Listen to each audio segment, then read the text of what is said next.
Welcome back, degenerates, degenerados, and degenerati, to the MMA RAXPOD. For what is an incredibly captivating, exciting, anticipated UFC Vegas 77, featuring a main event bout between the 41-year-old immaculate Holly Holm and Mayra Bueno Silva, who most recently won on the prelims of another fight night, I believe, on what was previously considered the worst fight night of the year, actually, if memory serves correct. That was indeed Andrade Blanchfield, which featured the legendary co-main between Zach Pauga and Jordan Wright, the latter of whom was cut immediately following the event, and the former of which fought on the opening fight of the prelims against Modestas Bukauskas and lost in his following matchup.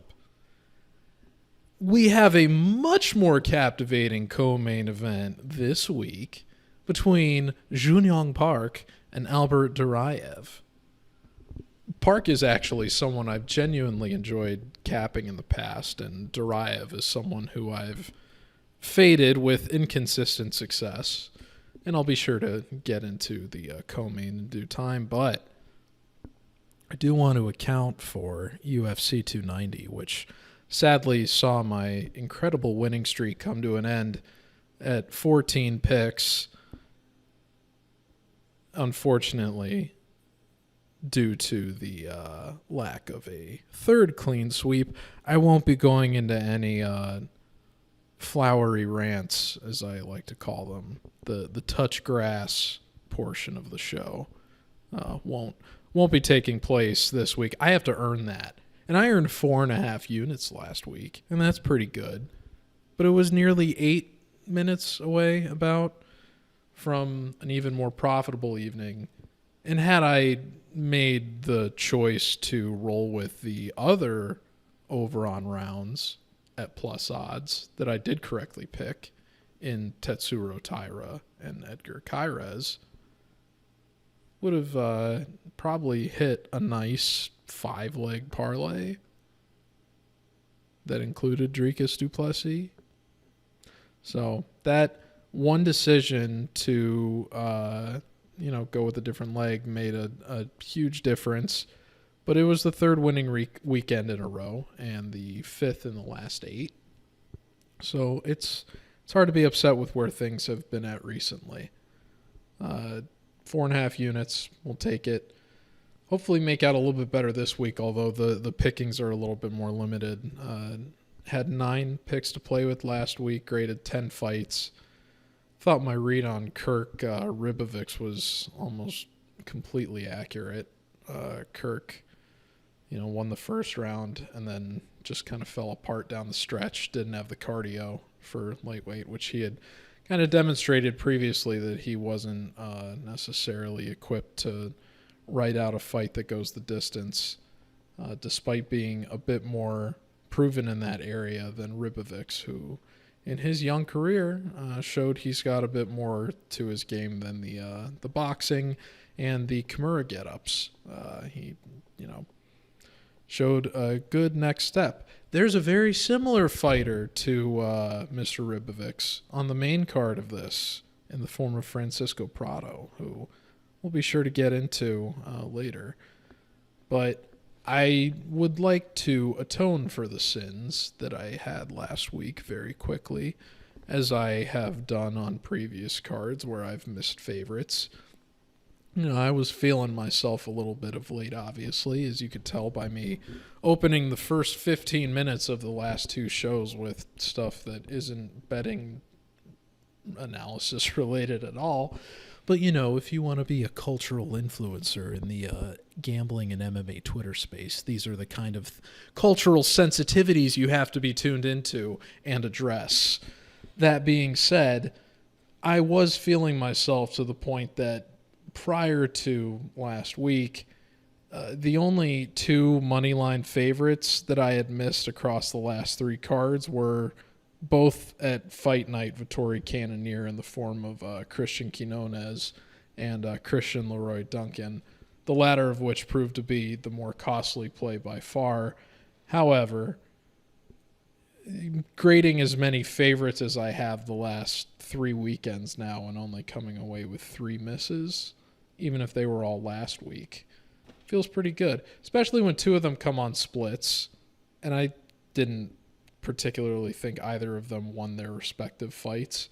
And then the other one, which I'll address first, had the unusual circumstances of not being able to see a fighter that has retirement kind of subconsciously programmed into their mentality going into this play out. I mean, Crute has admitted since that he's going to be taking time away from mixed martial arts because he doesn't know who he is without it, which I think is a scary reality that a lot of professional athletes don't address early on enough before they start to get to the end. And I've seen that as a big problem with football players, which is a sport that I've paid far more attention to in my life, American football that is, than mixed martial arts. However, obviously in the last 2 years, one of them has become somewhat more profitable for me than the other, for now. Even, I enjoy talking about and observing both of them very much. But I have noticed a parallel. In many ways, it's worse with these two sports in particular than another sport than like basketball or individual sports such as tennis, because you have the head trauma impact. You're worried about the skills that some of these guys are building in tandem with their careers that have a finite expiration date. So that's something I think about a lot with these athletes that compete in the UFC. And I hope for the future that not only the UFC, but just kind of generally the MMA community, these fighters become better about building their brands, which you have seen through a lot of guys have YouTube channels now that have a pretty good, considerable following. I don't know how many of them are able to, make income to support themselves on it relative to some of the bigger stars, but you at least see that more in abundance and more fighters succeeding through that route than what was there previously. But further than, content creation, which a lot of people can do if they merely have the tools and the time, building an audience is a different story.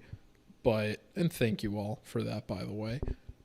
But my point with referencing that is Crute is appropriately addressing what he feels like is a void in his life in terms of, trying to find his self beyond MMA, and just someone who's kind of not really settled going into that. I mean, he talked about how obsessed he had become with returning, so I'm sure fighting to a draw in his prior fight was extremely frustrating, and absorbing as much damage as he did en route to that. So this was kind of like a nightmare result for him, especially because the draw happened on, home soil and everything for him in Australia. So he kind of blew what was going to be a big chance for him at home in terms of just making the most of his comeback. And I'm sure that ate at him. And then this just kind of exponentially made worse. I'm going to invent a lot of words on this show, so don't check me too hard. But my point is, Crute wasn't necessarily mentally in the place where you would feel comfortable betting on someone like that, especially in the circumstances of a rematch where Menafield can equally make adjustments based on what he saw on tape just as much as Crute can. And we saw Menafield improve his takedown defense, even though he was historically in a good place with it by the numbers. He was able to keep the fight on his terms almost entirely and got, I believe, his first UFC submission win. He was only averaging 0.2 attempts per 15 minutes in the UFC going into that. So that was an outlier result, not only in terms of the result itself, but also you're not going to see too many circumstances where someone in their late 20s entering their prime makes the decision that they're not mentally fit to compete all of a sudden. So outlier, it is what it is. And then the other two fights were split decisions. So Jalen Turner, I was very, very strongly thinking about including him and perhaps pairing him with Volkanovski just to kind of get some additional value on a week where there was so much, juice, just because the lines had been marinating since May when they announced a lot of the fights that were going to be on the main card for this. That's why Turner opened at 135 and got out to 300 by the time it was around close. But people saw him miss weight. And this is a common misconception that I think people make with these weight cuts is that, most of the time they win anyway after they miss, so it is what it is. Anytime that the weight is off, you just can't really predict it because everyone's biology is different. Even though on a baseline it's going to have a negative effect, you don't know just how it's going to affect individually different people. I've gotten absolutely killed on the weight cut hedging on and off this year. Last year it was extremely lucratively profitable for me, which I believe I talked about on the first episode of the show, possibly afterwards. But it was the most devastating example, obviously, was UFC 287 with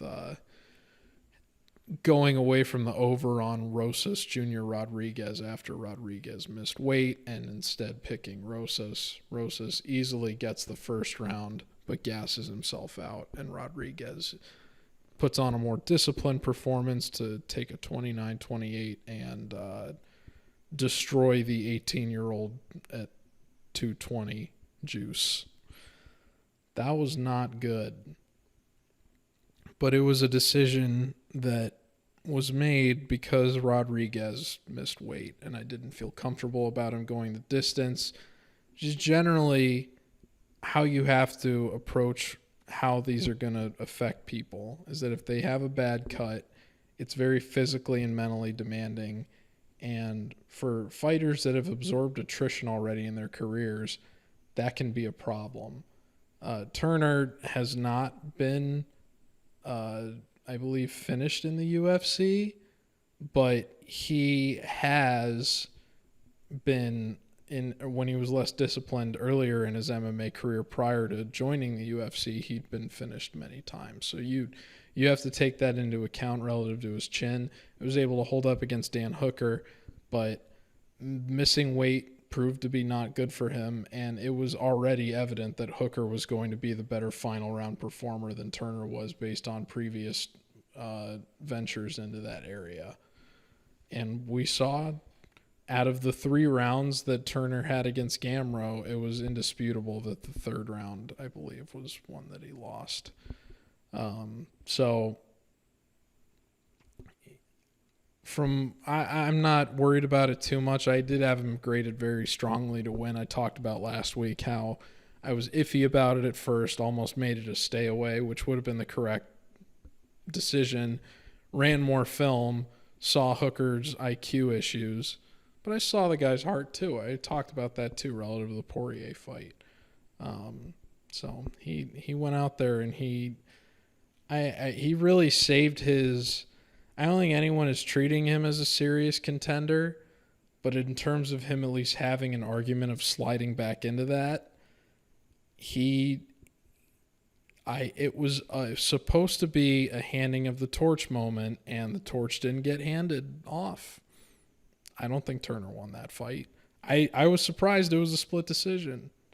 I thought Turner had more of an argument for winning the Gamrot fight than he did this fight with Hooker.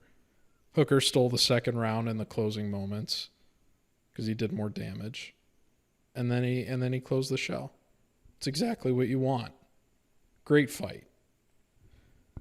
Even better fight was Moreno-Pantoja. And I said, I thought it was close. Probably should have been closer to a pick'em than Moreno at 200 and Pantoja at the value he was at. And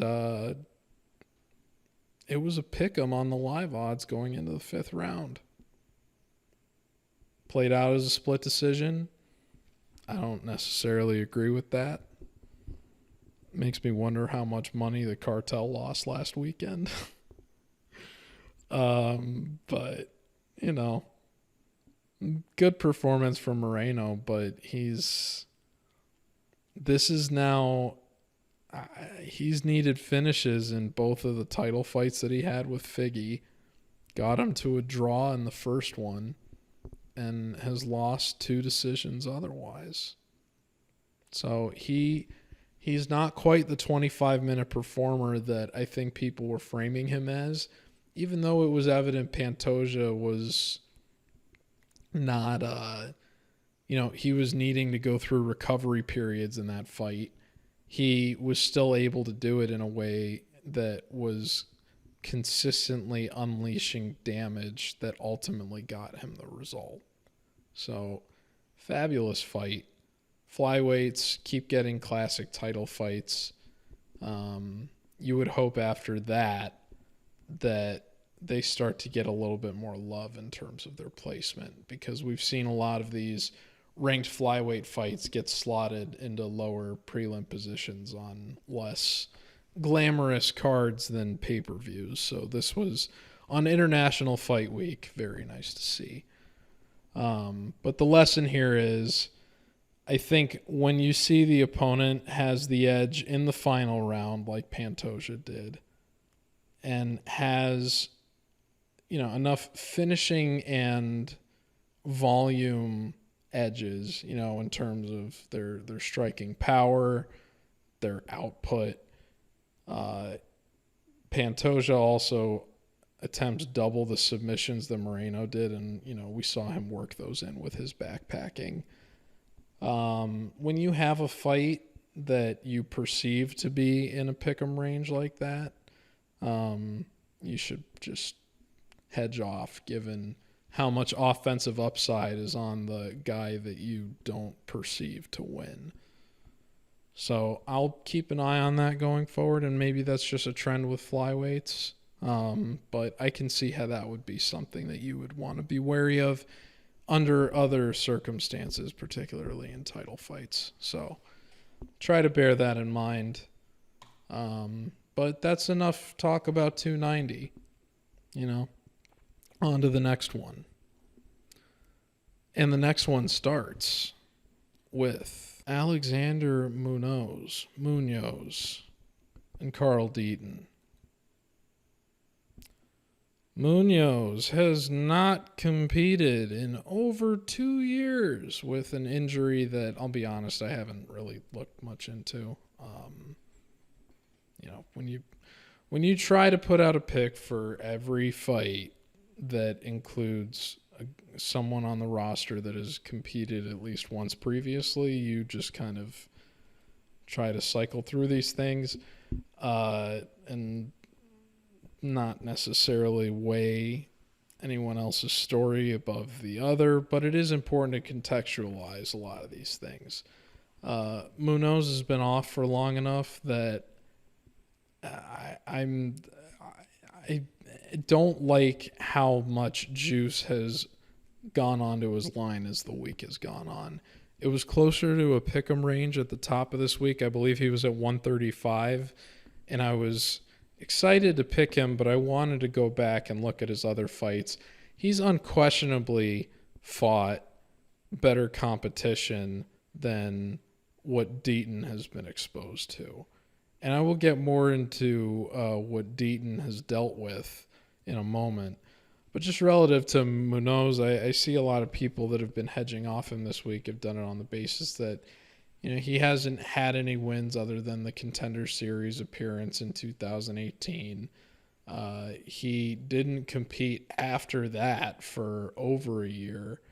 And then his 2 UFC fights, Nasrat Haqparast is he fought him when he was 24 years old, and that fight wasn't particularly close. But he did show improvements going into the Pena fight, where I actually did think he beat Pena, and it was a split decision. And I've seen a lot of the criticism this week being, the last guy he fought was Luis Pena in 2021, and Pena's career, he's no longer on the roster. I believe the allegations that led to him being removed from the UFC roster were recently dropped. So it'll be interesting to see if he finds his way back in tandem with, I believe he won his most recent MMA appearance. No, he did not. He lost by guillotine, actually. Wow. So Pena, has some work to do to get back to the UFC. But that being said, Munoz, I've been botching that name since I saw it on the name of the left tackle for the Cincinnati Bengals. But the fighter from Team Alpha Male, who turns out to be a wrestling coach at Team Alpha Male, very friendly with Uriah Faber. He's been injured, which explains the inactivity. He's fought better competition than what his opponent has. I think you can show him some grace at, below the 200 range. But every signal here in terms of upside for this fight is pointing towards Munoz for the finish. This is just a guy who's been around higher levels of this sport than his opponent, even though we haven't gotten to really see much success of him at these high levels. So you have to imagine that just that kind of regular maintenance, even if he hasn't gotten to apply it to competition necessarily, is going to put him in a position where he can more successfully rely on his technique and will feel more comfortable leading the dance. He is going to have the power striking advantage here, I think, contrary to what some people may believe. He's got a punch knockout on his resume, and Deaton does not. So I think Munoz, when you take that into account with, he showed better combinations than against Pena than he did against Haqparast. And there was almost, I believe there were 9 months of separation between those fights. So he did show striking improvements. He still wasn't necessarily doing a good job setting up his takedown attempts. But again, he's not fighting a guy who has any UFC success or even Contender Series success of his own.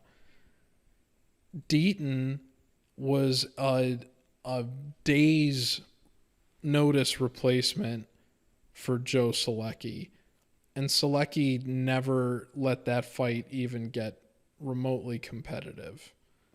A lot of people were anticipating a first-round finish. Deaton showed decent survival skills, but he also allowed himself to get backpacked very early on in the fight. And even though he maintained his composure for most of it, one little mistake with the grappling ended up leading him to getting finished. But he never showed that he was going to be in a position to get back to the feet and make that competitive after the fight got to that point. That fight was never on his terms at any point. You have to take that into consideration with his own recent history, because if he had been more competitive since the absence from Munoz with more recent high-level success, I would feel more receptive to an argument about betting him as an underdog. But you go through this guy's MMA career history, and there's just a lot of bizarre little moments, such as that this guy who is going to be competing at lightweight in this fight fought at bantamweight as recently as 2016. So 7 years ago when he was 26 years old. And has gradually since moved up to featherweight and lightweight, and has taken multiple catchweight appearances between those classes, as well as 160 pounds. So this is a guy whose biology has been all over the place in the last 7 years. And most of the success that he has in his MMA career is front-loaded prior to that point, when he was more consistently competing at bantamweight and featherweight.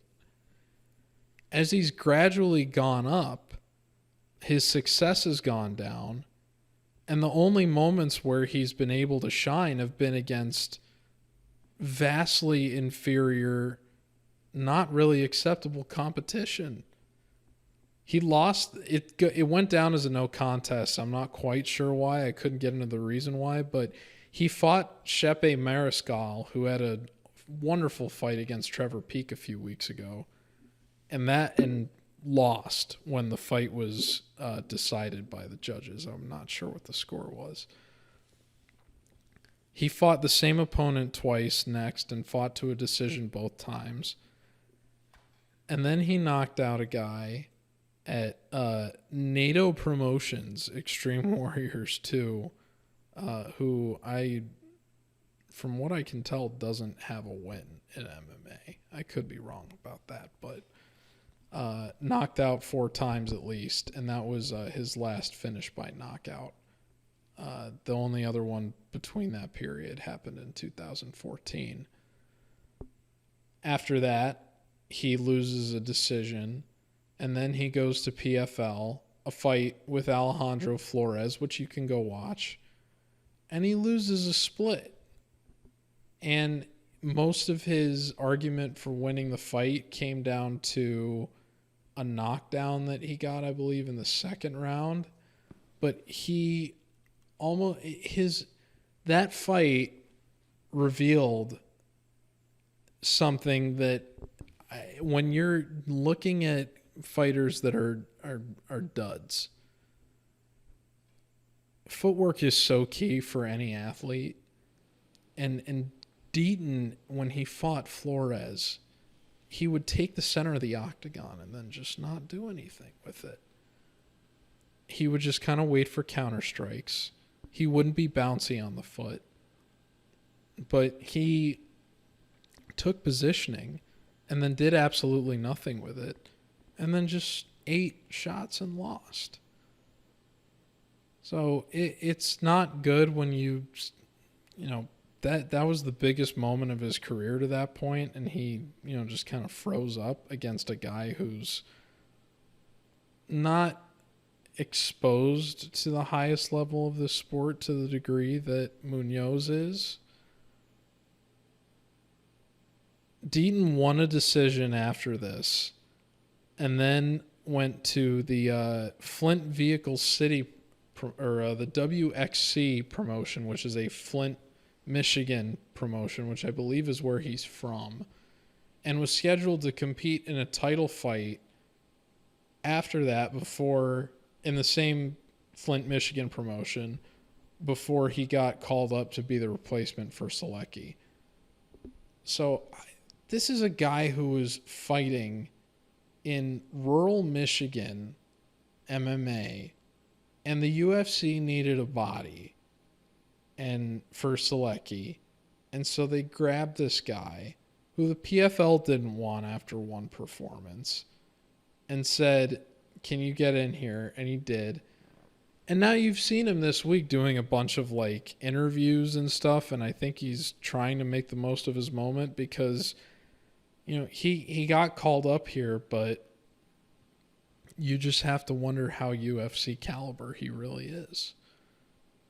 The other big red flag in his career, I just went over most of it from the midpoint. But the other big thing that concerns me just about where this guy is generally is in 2019. Bear in mind, this is after the Contender Series appearance that Munoz had. So the only fight that he has won where the UFC stats that we look at as a baseline for the analysis, that was the only success Munoz had at that point. Deaton a year later was scheduled to compete in a title fight for a promotion that was happening out of Cleveland. Honor FC. Cleveland, Ohio. It was, I believe, a featherweight bout. This was the fight before Deaton went on a 3-fight losing streak that ended with the Flores result I was referencing in the PFL. But at Honor FC, Carl Deaton missed weight by 9 pounds. He was the headliner for this event. You can go look at Honor FC 10 on Tapology and see the event poster, and he's up there in his usual he's got some interesting weigh-in makeup, face paint, whatever you want to call it, and he's an Animal Skins guy too, so you Brendan Allen fans will probably get a kick out of Mr. Deaton, but he was sold as the headliner for this event, and he missed weight by 9 pounds, and they had to cancel the title fight. If you're a promoter, that you have to be allergic to someone like that. It's kind of amazing that he was in the PFL after he did that and then lost 2 fights. So I'm looking at this.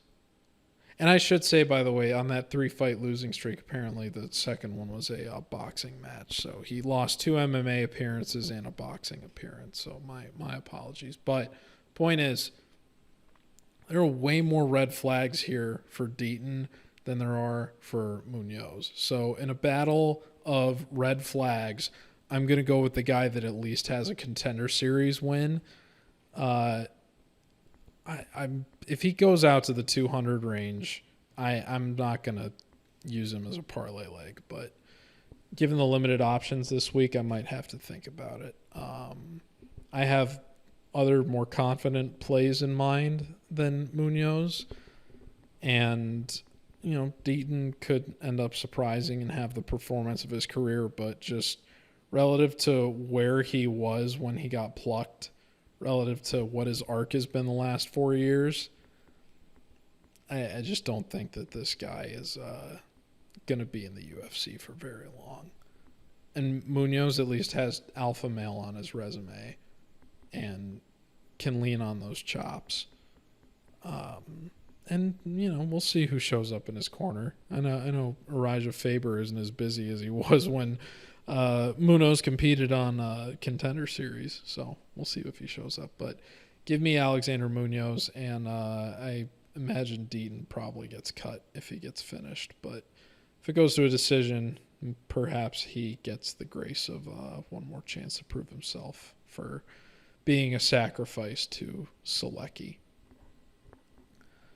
Next fight, Evan Elder and Genaro Valdez. Okay, so if you recall, before we went on this winning streak where I was feeling myself pretty good this year, you may remember that we had a streak of,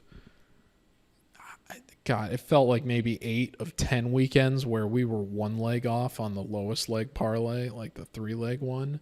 which explains why, I wasn't bragging about what my ROI was until I went on that nice little run where I could flip things around. That was always how I knew this strategy was going to play out. It's what happened last year. The difference was the success was front-loaded with 2 of the first 4 events that I ever graded. I knew that if I did this long enough this year, I said, okay, if I just look for where the mistake has been, which I did after the Duncan fight, as I talked about with avoiding the front runners, I think that I can be a bit better about building these legs up. And I had, that immediately got rewarded over the next 2 events. Elder is a guy that I think is ripe for front running. But I also say that with regard to the fact that one of that losing streak I just alluded to that I had could have been much worse had I not hit a parlay that Nazim Sadykhov was on when he fought Elder, that according to the scorecards released after the result, Elder was winning 20-18, which I think is a more than fair consideration. However, I believe that requires additional context because that has been a key reference point this week for people betting on Elder to beat Valdez. And I think that merits exploring given the lofty price tag on this guy that he's 0-2 in the UFC. The Preston Parsons fight where he had a 30-26 out of his favor from one of the judges was up a weight class on a short notice, I believe, debut, so forgivable, fair enough. The last fight, however, I think it's important to consider a few different points of context. The first is Elder got a knockdown in the first round that I think very clearly cemented what was an otherwise ambiguous round for him. The exchanges had been mutual, and that was something that I think was reflected in the second round, although it did feel like Sadykhov was landing with a bit more success, if not necessarily damage. And that was reflected in the fact that there was an accidental clash of heads that the commentary team identified that was favorable to Elder because it cut open Sadykhov. And that damage, I think, the perception of it, because it was not acknowledged as a clash of heads by the referee, is what largely caused the judges to give Elder the round in circumstances that otherwise would have given it to Sadykhov if there hadn't been blood appearing on his face that could have been that was interpreted as a cut caused by strikes from Elder as opposed to one from an accidental foul. So Elder ended up getting cut within the first minute of the third round by a knee, and Sadykhov did win.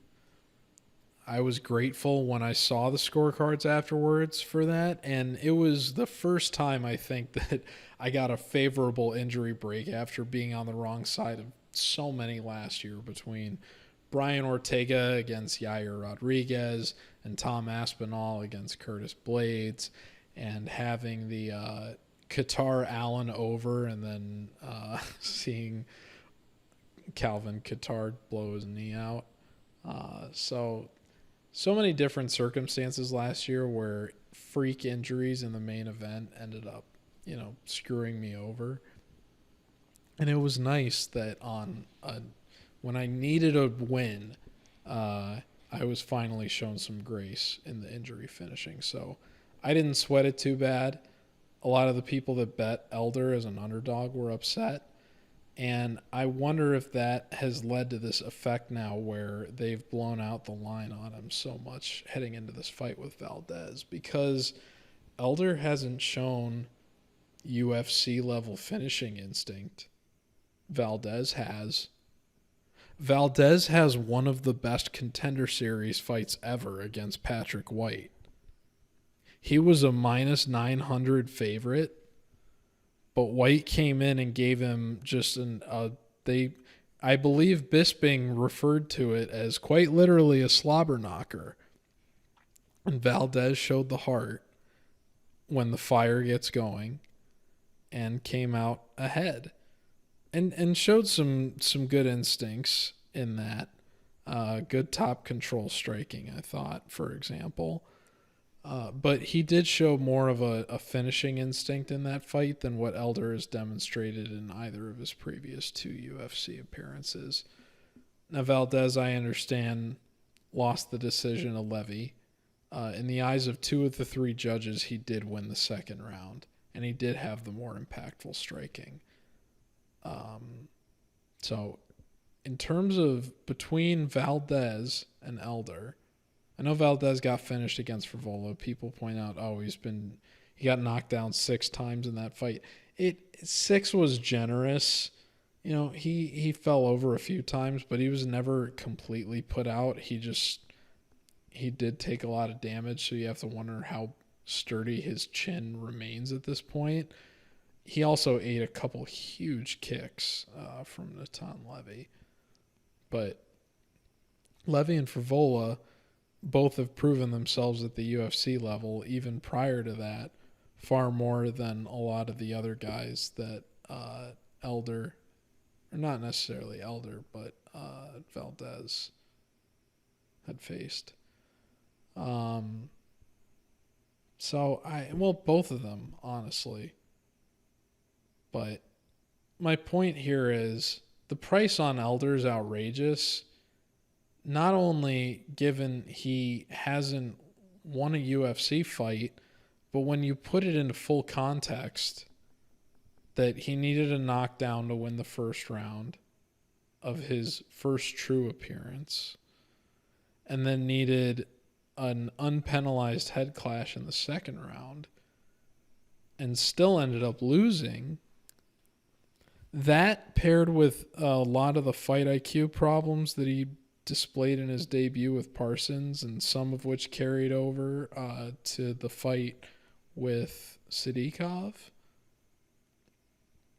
Valdez is worth a shot here, especially as this line just keeps ballooning out. I think absolutely Valdez is worth a speculative shot as a 250 plus underdog. So give me Genaro Valdez.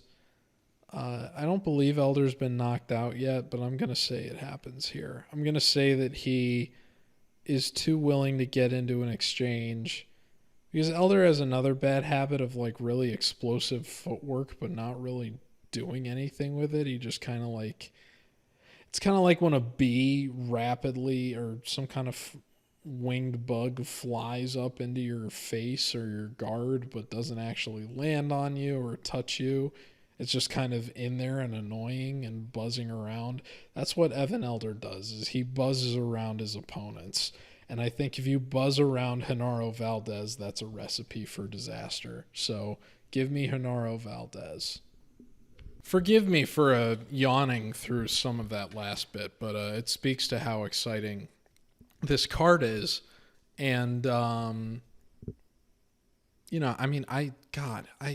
I don't recommend, for your own health, taping Alexander Munoz or Carl Deaton or Genaro Valdez or Evan Elder. If you have to tape one of them, tape Valdez and watch his Contender Series fight. But my goodness, I know that I have put out the narrative that like, oh, it's all these people hate on the Apex all the time. This is a card where you're allowed to hate on the Apex. This shit sucks ass. To that point, the next fight is Melquizael Costa, everyone's favorite vitiligo patient. My condolences to the man. He's made it to the UFC though, and he fought with an abundant joy in his last appearance, but he will be taking on Austin Lingo in this one. And it's going to be, I don't know if he's going to get thoroughly outclassed the way he was against Thiago Moises, but it is perplexing to see him lined here as a 2-1 favorite, given he really didn't have any success in his last fight. The outclassing that I referenced. And he, like, the commentary team wanted to say nice things about him. They went out of his way to say, or their way to say, like, oh, he's, he clearly watched tape on his opponent because he knows how to defend the wrestling. Well, okay, but he's still being put up against the fence and cut open and choked out. So what's, has he really been able to get anything done? He looks like he's going to be an enormous featherweight. So he does have that going for him. He's not going to be a lightweight again, and they'll have a full camp. So with, that at having UFC level resources and everything now, and having gotten to this level, having that eased off, we'll see if that pays dividends. One last note about his Thiago Moises fight. If you haven't watched it, all-time John Anik moment on the commentary. Like, one of the most classic John Anik sequences in his entire career. Many people make light of the I believe it was the custody battle that he once alluded to during an Apex event. Well, when he was talking about Melquizael Costa, they were already alluding to, or at least Bisping was. He and I believe it was Daniel Cormier were speaking about how the challenges that he's had to go through in terms of the lot of life experience, which they're referencing to his case of vitiligo, have, they can make you mentally strong in a way that pays dividends in a fight situation, even not just necessarily in a sporting sense. So I believe I'm very, very much a subscriber to that theory. I totally agree to it. What was interesting was that John Anik took it further than just the vitiligo that was not even directly referenced by Mr. Bisping, who, by the way, I think doesn't quite get enough credit. He's good on the commentary table. He's dreadful whenever he's around Senko. He should not. Laura Senko should have a restraining order against Michael Bisping and half the other men that work on the broadcast team at the UFC, because their energy and body language always gets it changes and shifts, and innuendos come out, and God bless her, she knows how to roll with it, and she's incredibly creative, and Lord knows she deserves to be way more on these calls for pay-per-views than Cormier does. But she's got to deal with so much shit from people like Bisping. But when Bisping, otherwise, I think is very collected as a commentator, he's quite good.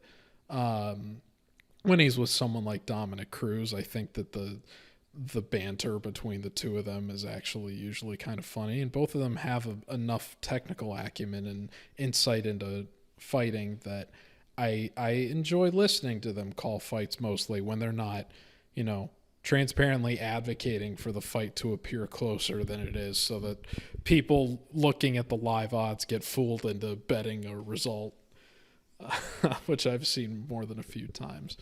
But anyway, I got off track from my story, which is that Bisping, very tactfully in his color commentator role, referenced the mental fortitude that Melquizael Costa likely has from, going through life with his skin condition.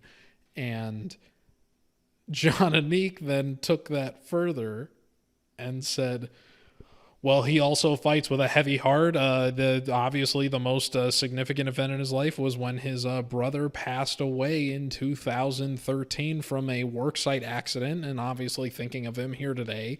That's yet not a recent worksite accident, a 2013 accident. So Anik thought that the mental fortitude that Bisping was referencing was in reference to the tragic death of Costa's brother 10 years prior, which absolutely needed to be referenced on the broadcast. The very next thing that Anik said was, Toyo Tires, the official tire of the UFC. Never change, John Anik. One day, that guy is going to break the news of the president's death during a pay-per-view and then do an ad read for Modelo immediately afterwards. Now, here's why Austin Lingo's going to beat Melquizael. So I took Lingo to beat Landwehr, and that was a night that was the worst night I've had this year betting-wise. I think it was in the time that I've been running the 3-leg parlays, like, between 3 and 4 legs, but the ones that I put out, the first one every week immediately after the weigh-ins, that's between 3 to 4 legs. If you started following MMA Rax last year, you know that my floor used to be 5-leg parlays, and I wasn't winning those enough, and I said, okay, I need to start running something that is going to be better for getting long-term returns. So that began with, I believe it was UFC 280, and those 3-leg parlays, and my I have like little code names for each of the ones that I run. I qualify them along 4 different calibers. Most people are familiar with the moonshot, which is the one that all the picks go into, and that's 1 unit for all the picks to get the highest return possible at the end of once we've figured out all the other bets we want to make. But the inverse of the moonshot is something that I like to call the KISS, which is an acronym for Keep It Simple, Stupid. That means don't just try to do something batshit crazy. Go with the most certain commodities, or what you perceive or graded to be the most certain commodities, and get a return that at least breaks you even, so that you can use your remaining units for this card on your allowance to get a better return elsewhere. And I've since gradually pivoted the strategy towards adding underdog and plus value plays to that base parlay. And it has paid off, now that we're out of that early streak I referenced in the beginning of 2023. It has done well of late to where you're seeing the units are up. I could lose every weekend from now until I believe the next to last weekend of September and still be up for this year at this point. So I have 11 more weekends to win again to add on to the total that has been reflected and built off of the strength of these 3-leg parlays, which are up 47.5 units from UFC 280 after last week. So very, very good feeling for yours truly on that point. However, during that streak where things weren't going so well earlier this year, we had more than a few of them that got busted on, 1 leg, 2 leg. Most of the time it was 1 leg, and in a lot of cases it was with someone that I should have perceived as a front runner. But the worst one by far was the fight night that I believe was in Dallas, Texas. It was in Dallas or Houston. It was in Texas this year. It's escaping me right now who the headliners were. This is going to drive me nuts. I need to figure this out. It was the card that Lingo was on, though. It was okay. So this was a really bad night. This was Sandhagen Vera it was that fight night. So I had a 3-leg parlay that was Steven Peterson, Tucker Lutz, and I believe Chidi and Jaquani. No, it wasn't. I wanted to make it Chidi, and I didn't feel confident in him. He was fighting Albert Duraev, and we'll get into that fight later on. But that was the rare case where I was so desperate to get what was I needed to be a more certain play that I think I went with Holm Santos. But I had also graded CJ Vergara, and I didn't feel confident with him. And he did get actually, I think I made him a leg. This card was a mess, man. The point is, I had Steven Peterson graded a win, and he retired, and that was an awful bad hit. The night started great, too, because Victor Altamirano and Trevin Giles both won, and then Steven Peterson lost. Tucker Lutz was like almost a 300 favorite at close and lost. We'll make sure to get into him in a second, too. And then Chidi and Jaquani, I didn't feel great about because I knew he was psychologically terrified of getting put on the ground, which was Duraev's bread and butter. And we saw how that fight played out. So after 3 really, really bad favorite misses, I was really hopeful that Austin Lingo was going to come through against Nate Landwehr. And Lingo got a 10-9. In the first round against Landwehr. I think there might have been a bit of aid from an accidental head clash, but Lingo spent a lot of that first round too trying to blink out some damage he took in the early going. That is one thing that concerns me about Lingo, is that if you watch I believe it was Yusuf Zalal was who he lost to in his UFC debut. You watch that fight and then Landwehr, and you notice that against these guys that will hit you very, very hard, very, very square, he's taken early compromising damage in his face very early on in both of those fights that has compromised his ability to win. I believe his nose got, I don't know, if it didn't get broken, it was at least bleeding in a way that it hadn't been at the end of the first round against Landwehr.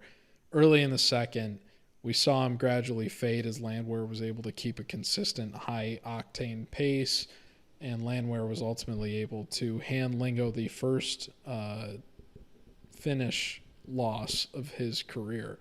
Lingo still has not been knocked out, and Lingo did win the first 5 minutes of that fight, according to the judges. So I do think Lingo's being disrespected here against Costa. I was very hopeful that he was going to beat Landwehr, had him graded quite favorably, and it just didn't end up playing out, even though some of the other underdogs I had on that fight night card did. And then I also had Chito Vera graded to beat Sandhagen, and we saw how that went. So between those very, very key misses on the favorites and then totally biffing the main event, Anyway, I'm going with Lingo here. I think he's a more confident underdog play than Valdez. So do it that way you will. Next fight. Melsik, Baghdasaryan, and Tucker Lutz. So I referenced that enormous, rant about Fight Night Sandhagen Vera because that was the last time Lutz competed. So that's something that I think bears pointing out because he was a 300 favorite almost at close in that fight. I mean, that's insanity. And I thought he was going to win. I had him graded very favorably to win. He was almost a decade younger than Pineda. He looked like he was in better shape. Pineda had no history of performing well in the distance, which was reflected in his follow-up fight against Alex Caceres. So all Lutz had to do was take the fight out into the third round, and he was going to be in good shape. It seemed like he was going to have wrestling success. He didn't implement it. He was too content to strike. He got dropped in the first round. And then in the second round, Pineda had enough left in the tank and enough confidence from his early success that he was able to implement the game plan he wanted and get a huge upset in front of a home crowd at home.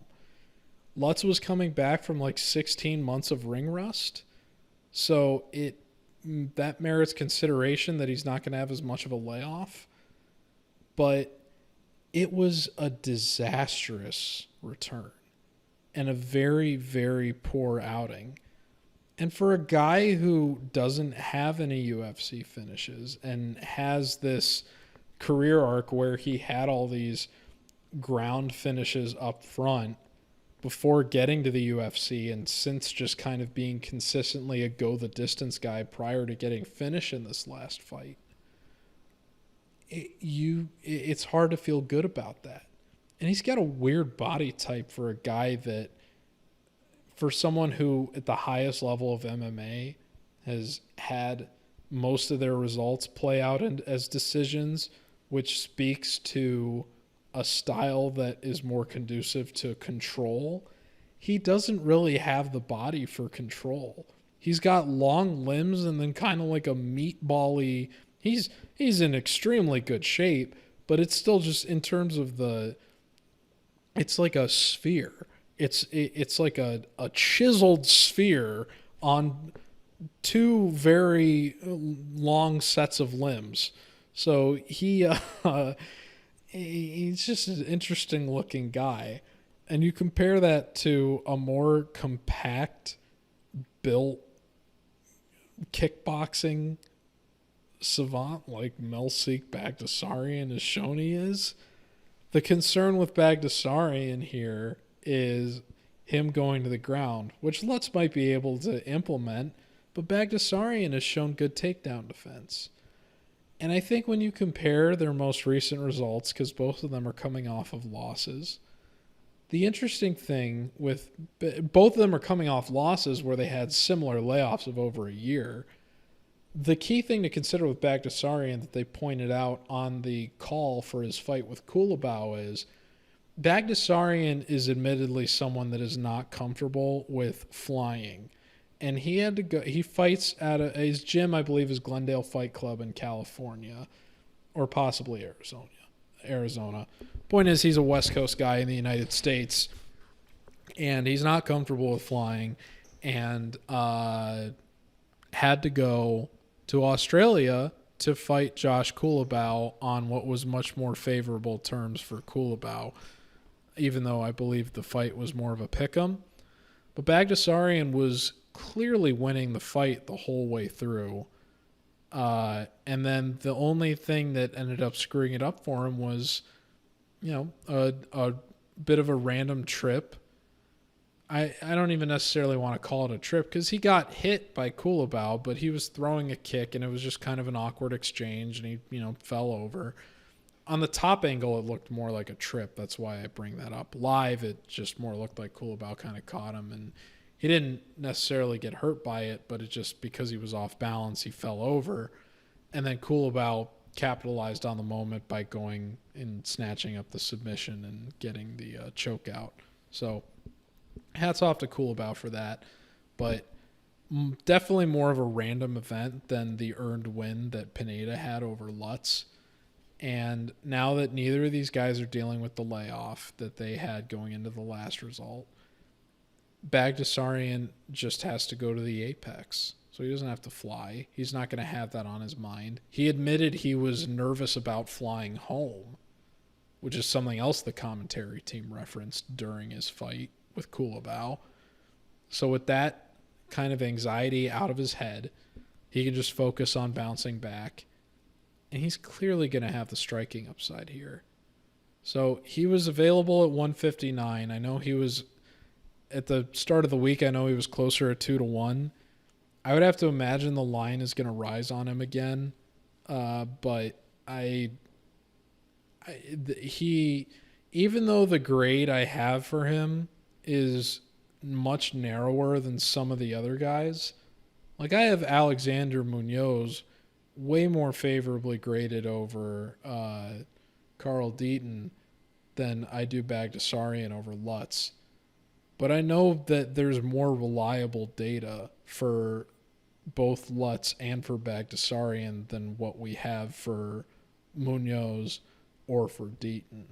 So you can't just blindly go off of what your analysis says to you. You have to know how to put it into context. And there's context here that is greatly in Baghdasaryan's favor that makes me think the value is very clearly on him. So I could see this getting hairy if Lutz is able to implement his game plan, but Lutz had a much easier path to implementing his game plan against Pineda and didn't do it. So I don't think that he's going to have success doing it under more difficult circumstances where he's going to be fighting a guy more equipped to hurt him than the last one was, that knocked him down in the first round and really just completely beat him up for the total extension of the fight. So give me Baghdasaryan. I think I am going to make him a leg just because there's not a whole lot of finishing upside I think that Lutz has here. I think if Lutz wins this, it's probably going to be something like a 29-28 where he was able to control two of the rounds largely. For the entire time that this fight is on the feet, Baghdasaryan is going to be able to have a lot of success.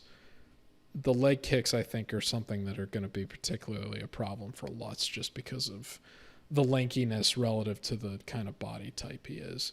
It's going to be harder for Baghdasaryan to target the body, but the guy's an experienced kickboxer, so I think that he'll have an easier time getting to do what he wants in there than Lutz will.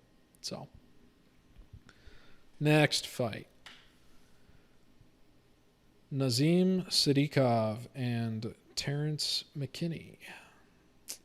Another brutal miss during that losing streak I referenced this year was when we had a losing day on what would have otherwise been pretty good at UFC 283 because Ismail Bonfim turned Terrance McKinney into one of the best finishes of the year. That fight, I think, highlights something that merits consideration in terms of front-runner status going forward when you're looking at guys in the UFC that have the kind of limited contender series. Not necessarily contender series, but just the limited experience of someone like McKinney, which is that a fighter that has most of their success, and it's getting a first-round finish. Most finishes in MMA happen in the first round. It's rare to see them happen in the third round. If they happen outside of the first round, they tend to happen as close to the first round as possible, which is a bit contrary to, I think, what some of the baseline thinking may be, which is that as the attrition piles up, the fighters become easier to finish as the wear goes on. In reality, when the fighters are more fresh and able to throw all of themselves in one shot at the other person, that is when the lights out behavior is more likely to happen.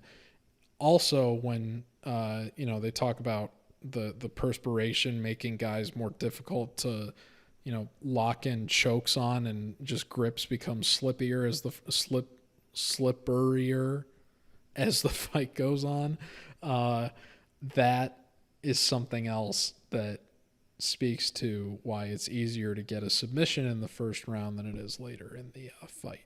So most finishes happen in the first round, so you should reward a fighter that gets consistent first round finishes, but more concerning is a fighter that has their success built on results that happen within the first minute of a fight, because that is something that is more random, not necessarily repeatable, and these flash knockouts have a startling effect, I think, on the perceived value of a lot of these fighters after they happen. An excellent example is Jorge Masvidal following the Ben Askren fight. We saw he really didn't have any success comparable to that moment, anything anywhere close to that after that happened. But the perception, encouraged by guys like Joe Rogan, was that Masvidal was this world ender after that, and that he was putting guys out and baptizing them, I believe, was a word Rogan used in a way that had rarely been seen. Another example of someone who had a big inflated perception based on a lightning finish, I think, would be Chidi Njokwani, based on how quickly he finished Marc-Andre Barriault. I think that kind of baked into some of his inflated value that has been there in the last few years, and that's a guy that I've went to the well for many times. But Terrance McKinney is someone that I think is an even more apparent example of that, because he had multiple quick finishes against guys that proved to be high level early in his career, and it has cultivated this mystique around him where, oh, he's literally a guy that could end the fight at any moment just because of the tools available. And that's all accurate. But what the Bonfim fight confirmed is the problem with McKinney is the creativity is just not there after the first few minutes if he's not able to put the guys away. He just doesn't know what to do in terms of the problem solving and the strategy that a guy like Bonfim was able to set him up and bait him into a double flying knee. I mean, it was absolutely unreal what that guy did to him against the fence, with a reach and a height disadvantage at lightweight. So I'm very, very concerned about where this fight goes for McKinney after the first half of the first round. Up to that point, I think he'll probably and deservedly be favored to win. But Sadykhov, I believe, has only been finished by submission. He did get knocked down against Elder, and he did have the head clash. But Sadykhov is just more polished, and the element of strategy is absolutely going to be on his side, not just based on what he's demonstrated, because his last result, and he pointed this out in his post-fight interview, he said, half of my finishes in my career have been in the third round, which is very impressive. Based on what I just said, which is that it's harder to earn a finish later in the fight than it is earlier on as a baseline in MMA. So Sadykhov not only is going to have the strategy advantage based on his ability to end fights in the later stages, but also because he has Aljamain Sterling and Matt Frevola cornering him. Do you not think that Frevola is going to be motivated to see McKinney get put down again? I think that Sadykhov is in a very, very good spot here. If I would look for the live betting opportunity. I don't have them myself, unfortunately, but once this fight gets past 2.5 minutes, if it's still going and Sadykhov has, had to weather an early storm from McKinney, but he's still weathering it, and he hasn't taken anything that can, looks to be compromising damage yet, I think there could be a good live betting opportunity for him. Currently, he's priced at minus 135, and I think that's a good spot for him. But I do like him here to just kind of outlast McKinney. McKinney could absolutely win, but if it doesn't happen in the first 2.5 minutes, I think that you're going to be filled with a big sense of dread, as I was watching him just kind of try to think about what to do against Bonfim without really deploying anything effective, to the tune of, I believe he was 3 for 25 on significant strikes at one point early in the second round. So I want to see McKinney do well. He's a Chicago guy, and I was, raised in Chicago, so I believe Factory X, even though I think they're more of a Colorado-based gym, I know that they've got a bit of a footprint in Chicago, so I do want to see them do well, but I do think Sadykhov here is going to have the edge in terms of talent. And I'm sorry, is McKinney at Factory X? I think he is. No, he's at Warrior Camp MMA. So I was wrong about that. He is a Chicago guy. He's just, I don't think he's at Factory X.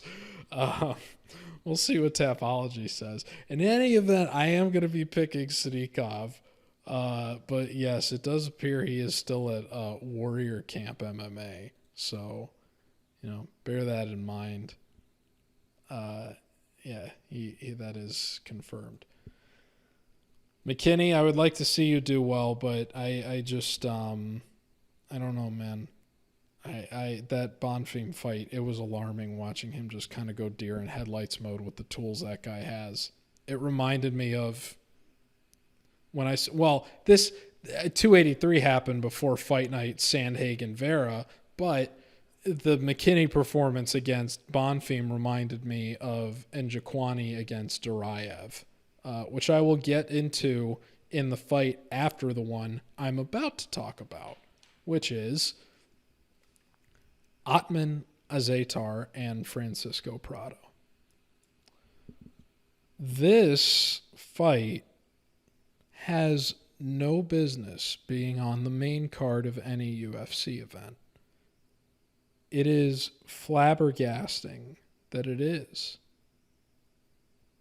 And I think that is a very important consideration to make when selecting a winner here, because you have to think about what each of these guys has done for the promotion relative to why this fight is on the main card. Now, we've made a lot of light of the fact that this card on its face is kind of a joke. And losing the Josh Parisian fight has only made things worse. This fight, in a lot of ways, feels like a cleaning up of messes card. It feels like the UFC wants to get rid of some of the guys that it knows it's not really going to have around for very long, or clean up some of the messes that have come up of late. I think it's reflected in the fact that they had to dump the Maddalena fight on the prelims. They wanted to make that guy a featured fight at International Fight Week, and now they've got him as the lead-in to the Melquizael Costa Austin Lingo fight. I would think he's probably going to get bumped up to the main card after the Parisian cancellation. But we talked about Alexander Munoz and Carl Deaton. I think Deaton's probably going to get cut if he loses. Munoz is going to be on a 3-fight losing streak. If he loses to Deaton, he could get cut too. The Elder Valdez loser is going to be on a 3-fight losing streak and will be eligible to get cut. Lingo will be on a 2-fight losing streak. But Costa will be 0-2 and be in a position where he might be facing a cut given how young he is if he gets, finished as a 2-1 favorite here. Tucker Lutz is not going to be in a pretty spot and was disastrous in his return. So if he has another poor outing, he could be someone else that's also eligible for a cut.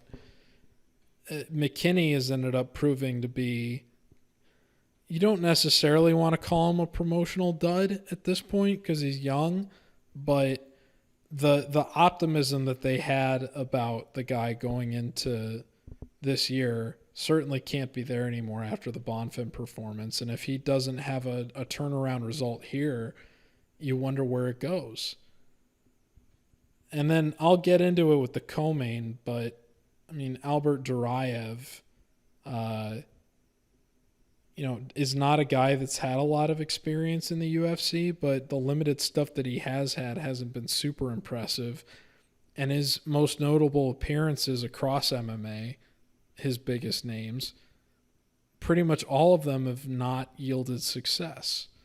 So you wonder what the UFC thinks about that guy who they got at the late stage of his career that isn't really a prospect, that is coming off a split decision win, lost by injury in the previous fight, has been knocked out several times already in his career, and could, potentially be on a 3-fight losing streak if he loses in the co-main on this, if that split decision against Njokuani goes another way.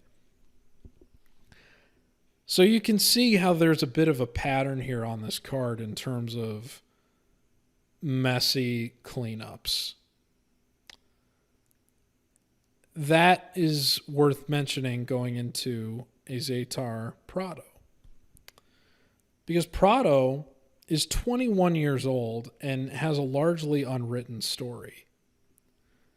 And Prado sacrificed his undefeated record to voluntarily take a fight that he probably was not going to win so that the UFC could keep Jamie Mullarkey on the card in Australia for UFC 284.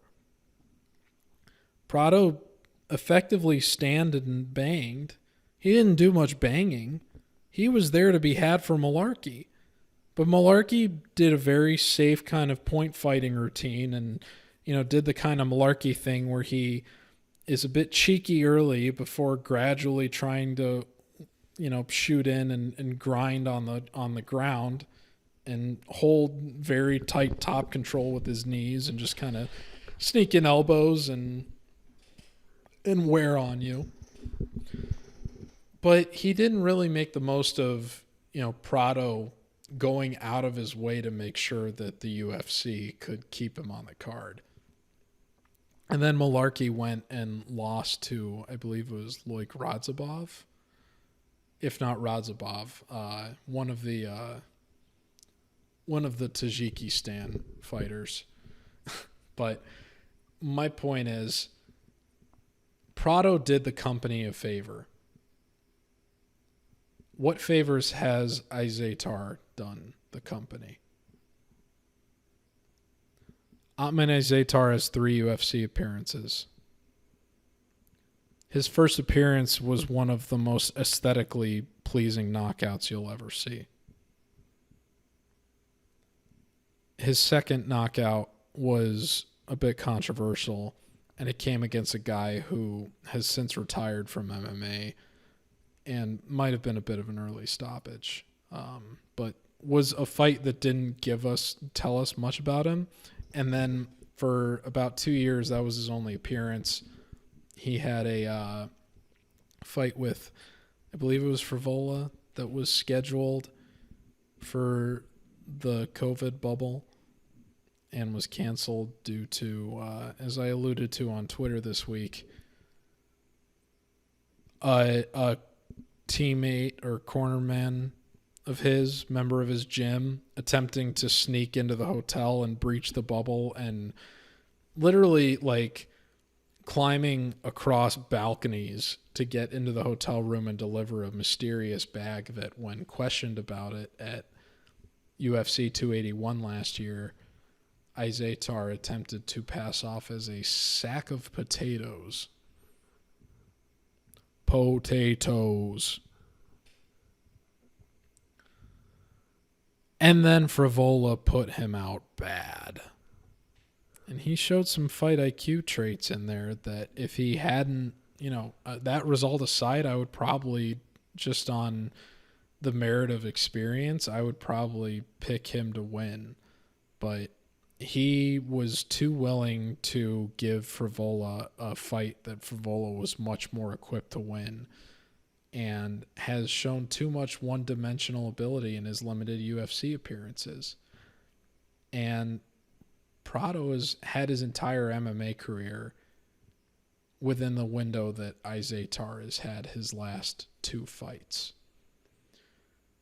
And obviously, we don't know if Azaitar has the same access to potatoes that he did before, and if that potato drain, PED drain, potato enhancement drain, if you want to call it that,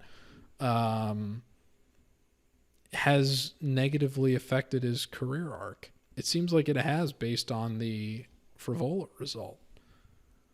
All of the upside here is with Prado, and it's now at the point where you look at the trajectory of Azaitar, and it's embarrassing for the UFC to have this guy on his roster when his reputation is the potato incident, versus a guy like Prado who said, I'm probably not going to be undefeated in MMA.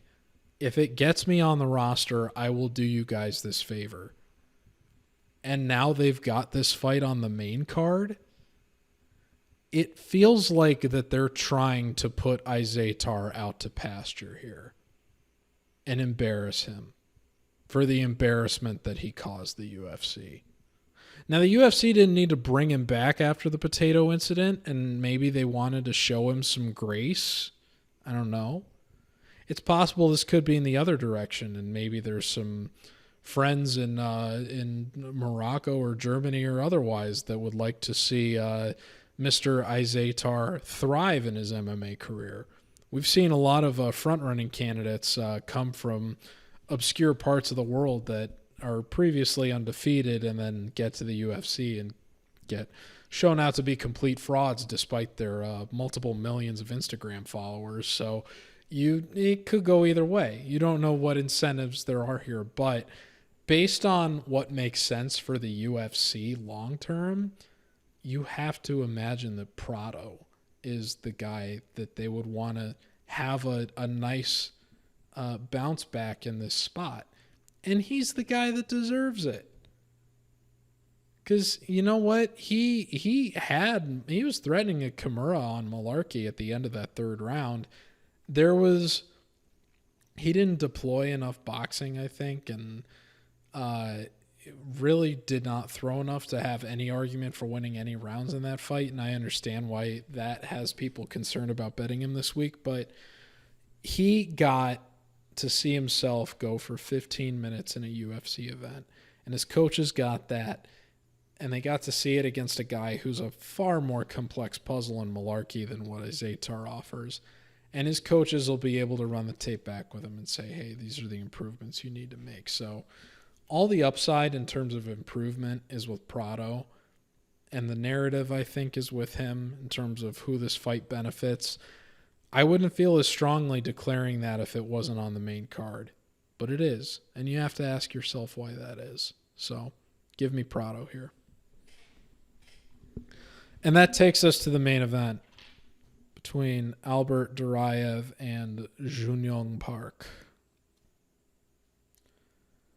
As I alluded to at the top of the show, I've had quite a bit of success grading Mr. Park. One of the big parlays that I had last year was actually on, I believe it was the weekend before I went public with MMA Rax and created the account, was the fight night.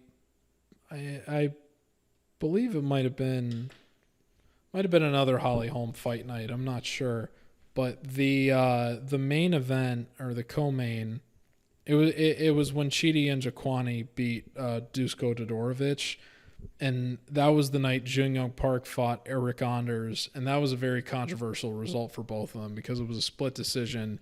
A lot of Eric Anders fans were upset. They felt that Anders had won and Park had, kind of fought the lazier affair between the two of them. I took the over because it was basically the same price as Park, and I was very grateful that the over quite easily cashed just because it proved to be a clinch fest. But following that, I believe I took an under for one of Park's fights against either Holmes or Tiulian. I believe it was against Tiulian. And against Holmes, I think I took Park outright to win. But I've had a bit of success with him of late. When Duraev was a 2-1 favorite against Buckley last year, I picked Buckley to win. It was one of my, at the time it happened, I believe it was the biggest underdog call that I had for MMA Rax publicly. So you can go back and check the work on that. And Buckley won by cut at the end of the second round. And that fight showed a lot of key things for, I think, why you have to like Park in the spot. Because it was not only the biggest competition that Duraev has faced in the UFC, but Duraev in the second round was able to take Buckley down. And Buckley was able to get back up by keeping his back elevated and using the fence. Duraev wasn't able to get a mat return. He wasn't able to tie up the legs the way that he usually likes to, which he's very, very good at consistently doing to maintain dominant position and advanced positions in top control. But he was not able to implement that against Buckley. He got outclassed on the feet. Buckley fought the more well-rounded fight overall and fought with a little bit more discipline than Duraev had, honestly.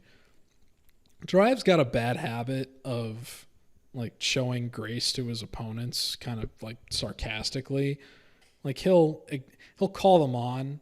He'll acknowledge like when they get a hit, like kind of like, oh yeah, whatever. He did it against Buckley, and he did it going into the Buckley fight where apparently those two had been training partners, and Duraev said going in it was going to be an easy win for him. And so you can understand why Buckley went at him as hard as he did. But then in the third round when Duraev fought Njokuani, you saw